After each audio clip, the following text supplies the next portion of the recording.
উপদেষ্টা মাহফুজ আলমকে বিতর্কিত উল্লেখ করে তার পদত্যাগের দাবি তুলেছেন গণ অধিকার পরিষদের সাধারণ সম্পাদক রাশেদ খান। শুধু মাহফুজই নন, 15 দিনের মধ্যে পদত্যাগ করতে হবে অন্য ছাত্র উপদেষ্টাদেরও, আর তা না করলে কঠোর আন্দোলনের হুঁশিয়ারিও দিয়েছেন রাশেদ খান। এমনকি প্রয়োজনে প্রধান উপদেষ্টার বাসভবন যমুনা ঘেরাওয়ের ডাকও আসতে পারে বলে হুমকি দিয়েছেন তিনি। কিন্তু হঠাৎ করেই ছাত্র উপদেষ্টাদের ওপর ক্ষেপলেন কেন রাশেদ খান? কেন তাদের পদত্যাগের দাবি তুলছেন? আর কেনই বা হুঁশিয়ারি দিচ্ছেন আন্দোলনের?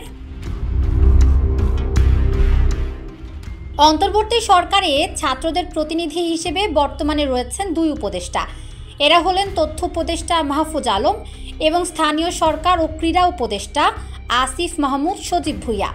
এর আগে নাহিদ ইসলাম পদত্যাগ করে নতুন রাজনৈতিক দল নাগরিক পার্টির প্রধানের দায়িত্ব নিয়েছেন।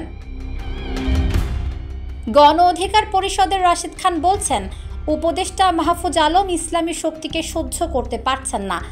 আলেম ওলামা মাদ্রাসা শিক্ষার্থীদের নিয়ে তিনি কটাক্ষ করেছেন। মাহফুজ আলম জাতীয় ঐক্য সংহতি পুরোপুরি ধ্বংস করেছেন।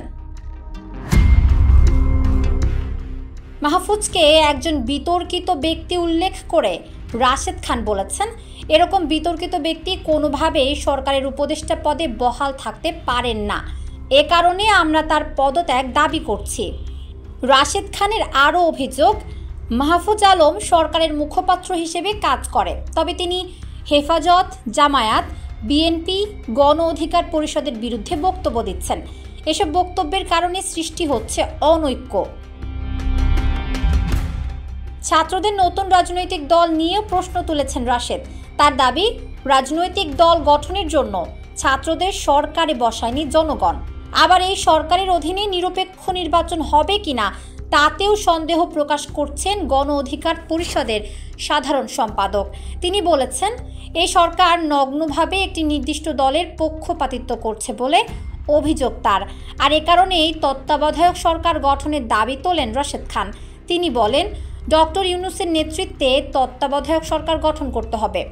মাহফুজ আলমের মতো নৈরাজ্য সৃষ্টিকারী ব্যক্তি উপদেষ্টা পদে বহাল থাকতে পারেন না। সম্প্রতি ওয়াসার নিয়োগ নিয়ে যে বিতর্ক সৃষ্টি হয়েছে, সেই নিয়োগও বাতিল করতে হবে বলে দাবি তুলেছেন রাশেদ। একই সাথে সরকারের উপদেষ্টা পরিষদ পুনর্গঠনের দাবি জানিয়েছে গণ অধিকার পরিষদের এই নেতা। প্রয়োজনে নতুন নিরপেক্ষ সরকার গঠন করতে